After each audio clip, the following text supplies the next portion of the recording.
রাম মন্দিরের উদ্বোধনের পরেই মমতা বন্দ্যোপাধ্যায় সুর চড়ালেন কার বিরুদ্ধে? ইন্ডিয়া জোটের বিরুদ্ধে। একেবারে সরাসরি অভিযোগ যে তাকে গুরুত্ব দেওয়া হয় না, নামকরণ তিনিই করেছেন, তারপরেও ইন্ডিয়া জোটে তার গুরুত্ব কম।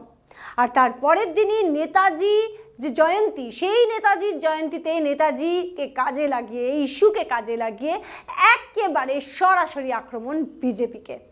একদমই তাই।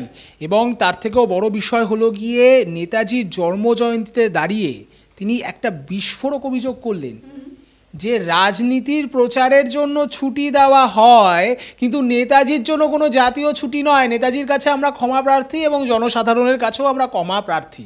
কিন্তু এখানে রাজনীতির প্রচার বলতে কোন রাজনীতির কথা বলা হচ্ছে শ্বেতা? এই যে গোটা দেশে আমরা দেখলাম ঠিক আগের দিনই 22শে জানুয়ারি গোটা দেশে কিন্তু কেন্দ্রীয় সরকার অর্ধ দিবসের ছুটি ঘোষণা করেছিল। এটাকে কোনোভাবে ইঙ্গিত করা হচ্ছে কিনা এই নিয়ে কিন্তু এখন রাজনৈতিক মহলে প্রশ্ন উঠেই গিয়েছে। আরও একটা দিক রয়েছে বিবেক, দেখো, ভেবে দেখো, ভিউয়ার্স আপনারাও ভেবে দেখুন যে মমতা বন্দ্যোপাধ্যায় কালকে ইন্ডিয়া জোটের বিরুদ্ধে মুখ খুললেন সরাসরি, তারপরেই দেখা গেল নেতাজি জয়ন্তীর দিনে সরাসরি বিজেপিকে আক্রমণ। এবং কোন ইস্যু নিয়ে? যে ইস্যু নিয়ে অন্যতম ইস্যু ছিল বিজেপি সরকারের ক্ষমতায় আসার। বিভিন্ন সময় কিন্তু বলা হয়েছে যে নেতাজির মৃত্যু দিন নিয়ে তারা তদন্ত করবেন, সঠিক রিপোর্ট জমা বেরোবে এবং বিজেপি ক্ষমতায় আসলে এই গোটা বিষয়টায় স্বচ্ছতা আসবে। কিন্তু ফল দেখা যাচ্ছে যে একেবারে এখনো পর্যন্ত শূন্য। মমতা বন্দ্যোপাধ্যায় এই ইস্যুটাকে কিন্তু কাজে লাগিয়ে এক প্রকার আজকে বিজেপিকে আক্রমণ শানালেন। আর সেখানে আজকে বোঝা যাচ্ছে যে মমতা বন্দ্যোপাধ্যায় মনে হচ্ছে আসন্ন লোকসভা নির্বাচনে একলা চলো নীতিতেই চলবেন বিজেপির বিরুদ্ধে। একদমই তাই। মুখার্জি কমিশনের সেই রিপোর্ট এবং যে রিপোর্টের উপর ভিত্তি করে কিন্তু একসময় বিজেপি সুর চড়াতো কংগ্রেসের বিরুদ্ধে, যে কংগ্রেস এবং তাদের পুরো থিঙ্ক ট্যাঙ্ক একেবারে নিজেদের স্বার্থে নেতাজি অন্তর্ধান রহস্য, সেই রহস্য এবং তার সম্পর্কিত যে মুখার্জি কমিশনের ফাইল, সেই ফাইল জনসমক্ষে আনতে দিচ্ছে না। এবার মমতা ব্যানার্জির প্রশ্ন, কংগ্রেস সরকার তো চলে গিয়েছে, এখন রয়েছে কেন্দ্রের সর্বময় কর্তৃত্ব বিজেপি সরকারের হাতে। তাহলে বিজেপি সরকার কেন নেতাজি অন্তর্ধান সংক্রান্ত এই যে ফাইল, সেই ফাইল কেন জনসমক্ষে এখনও আনছে না? একদম তাই, এই প্রশ্ন তো উঠবেই। আর এই প্রশ্ন উঠবে এটা মমতা বন্দ্যোপাধ্যায় খুব ভালো করেই জানতেন। আর সেই কারণে একেবারে সময় সুযোগ একদম পারফেক্ট। নেতাজির জয়ন্তীর দিনেই ভিউয়ার্স মমতা বন্দ্যোপাধ্যায়কে কিন্তু দেখা গেল একেবারে অ্যাকশন মোডে বিজেপির বিরুদ্ধে। আমরা কালকে দেখলাম মমতা বন্দ্যোপাধ্যায় সুর চড়ালেন বামেদের বিরুদ্ধে, মমতা বন্দ্যোপাধ্যায় সুর চড়ালেন এই জোটের বিরুদ্ধে, কংগ্রেসের বিরুদ্ধে। আর ঠিক সেখানেই আজকে থেকে দেখা গেল নরেন্দ্র মোদী বা বিজেপির বিরুদ্ধে সুর চড়ালেন। একেবারে মমতা বন্দ্যোপাধ্যায় তাহলে লোকসভা নির্বাচনের যে স্ট্র্যাটেজি, সেটা কিন্তু বলা যেতে পারে যে পুরোপুরিভাবে তৈরি তার ব্লুপ্রিন্ট। আর সেই ব্লুপ্রিন্ট অনুযায়ী কিন্তু এই মুহূর্তে মমতা ব্যানার্জি একটা কদম এগিয়ে যাচ্ছে। একদমই তাই। ভাবাবেগ রাজনীতিতে কিন্তু এখন এটাই সব থেকে বড় একটা অস্ত্র হয়ে চলেছে সমস্ত রাজনীতি দ্বারা দল রয়েছেন, রাজনৈতিক নেতা রয়েছেন তাদের। এবং আমরা দেখলাম মজার বিষয় এখানে একবার তোমাকে বলবো বিবেক, যে বিজেপি যে ঘটনাটা ঘটালো, হ্যাঁ, যে এই ধর্মের রাজনীতি, অন্য যে রাজনৈতিক দল তারা কিন্তু অন্য কোনো ছবি দেখাতে পারলো না, তারা কিন্তু সেই একই পথে হেঁটে এগিয়ে গেল। একদমই তাই। এবং আরও তাৎপর্যপূর্ণ বিষয়, নেতাজিকে নিয়ে আমাদের বাঙালিদের একটা আলাদা আবেগ, একটা আলাদা ঐতিহ্য, একটা আলাদা গর্ব।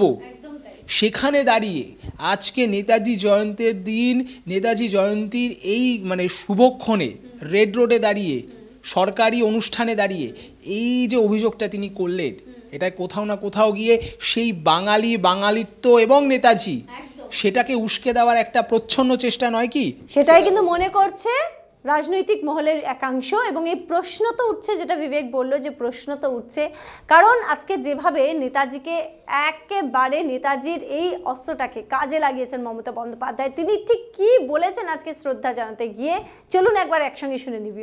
দিশা দেখাতে গিয়ে কোথায় যে হারিয়ে গেলেন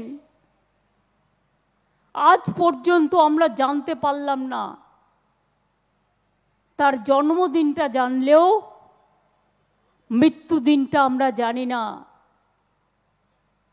এই চিরা অমাবস্যার ঘোরতর অন্ধকারে লুক্কায়িত আছে লজ্জিতভাবে। সেম। আমাদের গভর্নমেন্ট আসার পর আমি 64টা ফাইল আমাদের কাছে ছিল। সে সময় ব্রিটিশ আমলে যত করেসপন্ডেন্স হয়েছে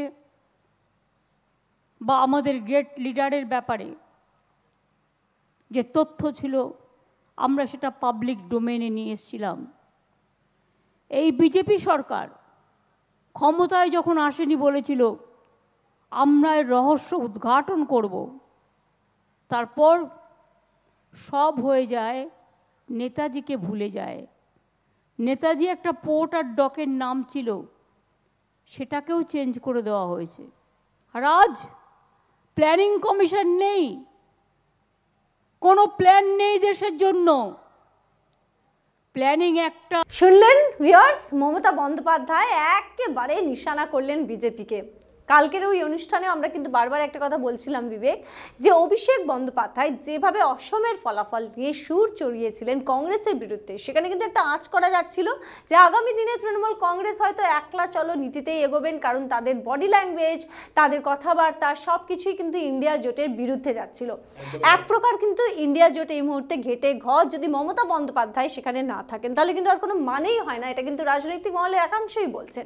তবে অন্যদিকে এই বিষয়টাও স্পষ্ট যে মমতা বন্দ্যোপাধ্যায় একলা চলো নীতিতেই এগোচ্ছেন, সেই দিকে কিন্তু ইঙ্গিত পাওয়া যাচ্ছে।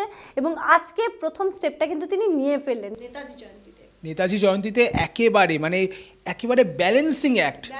আগের দিনই যেখানে একদিকে কংগ্রেস এবং সিপিএমকে আক্রমণ, যারা টেকনিক্যালি এই মুহূর্তে রাজ্যে অন্যতম প্রতিপক্ষ, অপরদিকে রাজ্যের প্রধান বিরোধী দল, সেটা কিন্তু চমক দেওয়া ছিল। কারণ ইন্ডিয়া জোট নিয়ে রামের যেদিন এই অনুষ্ঠান, যে উদ্ঘাটন, যেখানে নরেন্দ্র মোদী এত বড় একটা অনুষ্ঠান করে লাইমলাইটে, সেদিনই ইন্ডিয়া জোটের বিরুদ্ধে তার মুখ খোলা, সেটাও কিন্তু খুব প্রাসঙ্গিক বলেই একটা অন্যরকম সমীকরণের ইঙ্গিত দিয়েছিল। এবং আজকে আবার সেই সমীকরণটাকে কিছুটা ঘেটে দিল।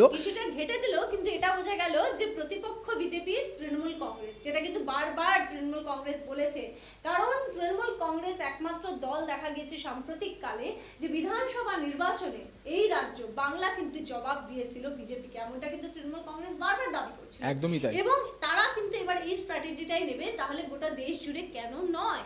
একদমই তাই। এবং তার থেকেও বড় বিষয় হলো গিয়ে যে এহেন পরিস্থিতিতে যেখানে একদিকে রাহুল গান্ধী তিনি পদযাত্রা করছেন, ন্যায়যাত্রা, সেই ন্যায়যাত্রা যেটা তুমি বলছিলে যে আমাদের বঙ্গে 2 দফায় প্রবেশ করবে, এবং তখনও কিন্তু একটা আলোচনার রাস্তা খোলা রাখা হচ্ছে। কংগ্রেস নেতা কেসি বেণুগোপাল তিনিও বলছেন, আর কি কোনো কথা বলার জায়গা রাখলেন মমতা বন্দ্যোপাধ্যায়? কারণ তিনি কিন্তু একটা ইঙ্গিত দিয়েই ফেললেন, তাই না? দেখুন, পরপর ইঙ্গিত চলছে, কিন্তু একটা কথা দিনের শেষে রাজনীতিতে সবকিছুই সম্ভব। সত্যি, এটা কিন্তু বিবেক ঠিকই বলেছে। এবং কি হয় আগামী দিনে, কারণ মমতা বন্দ্যোপাধ্যায় যেভাবে সুর চড়িয়েছেন তাতে করে কিন্তু একলা চলো নীতিই মনে হচ্ছে। তবে আগামী দিনে যেটা বিবেক বলছে, রাজনীতিতে সবই সম্ভব, তাহলে কি অন্য কোনো সমীকরণ আবার আমরা দেখতে চলেছি? তার জন্য অবশ্যই দেখতে থাকবেন ডিজিটাল খবরিলাল। আমরা খবরের ভেতরের খবর আপনাদের জন্য নিয়ে আসবো। আর অবশ্যই কমেন্ট করে জানাবেন যে আপনাদের কি মনে হয়, নতুন সমীকরণ নাকি একলা চলো নীতি? দেখতে থাকবেন ডিজিটাল খবরিলাল, খবর আপনাদের, নজর আমাদের। ডিজিটাল খবরিলাল, খবর আপনাদের, নজর আমাদের।